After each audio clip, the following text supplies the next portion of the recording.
I mean, on a broad scale, AI can write a book, but it can't write your book, or Right. AI can write your book, but not your story. There's so many ways to phrase that.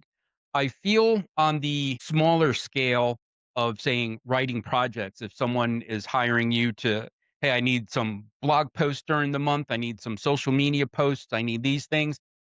AI definitely, I think, has kind of replaced that little sector because you could just drop in a prompt, a few bullet points, and chat, Mhm. Claude, whoever, they could get it close enough for you to work with. On the larger scale, I explain to people if this is the internet and over here is AI, and you're putting in your prompt, you want it to write your story. Well, it's going in here and grabbing material and then organizing and sorting it.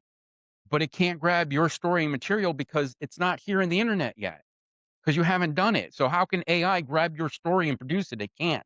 It needs to come from you, either yourself, working with a writing coach, or working with a writer to help you kind of flush all of that out.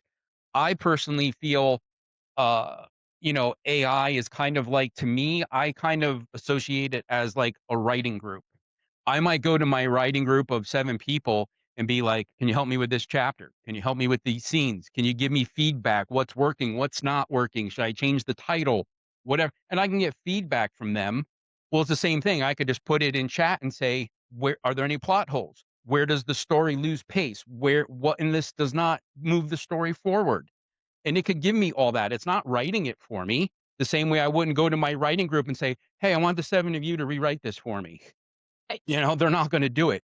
AI will do it, but you just don't ask it to do that. I just ask it, help me outline some things, point out some things that need to be addressed, and, I take it from there. They're not, AI is not doing that for me, but, um, I felt at the peak, people were almost just copy and pasting right from AI. And slowly now I've seen, at least on LinkedIn, a little bit on Substack, is that people are saying how they're kind of going back to, I need a real person to talk to kind of get my story done the right way. Like AI doesn't understand me or something. And that's a good sign that people are coming back to, as they say, the human writer. Oh, 100%. In fact, I created a course on how to write with AI without losing your true voice. And I did some research that showed that people want to do business with authentic brands. Like authenticity is now like the new, I guess, new buzzword. But people Yep. want to know that there's a real person behind things. And I totally agree with you. Like I love it for outlining.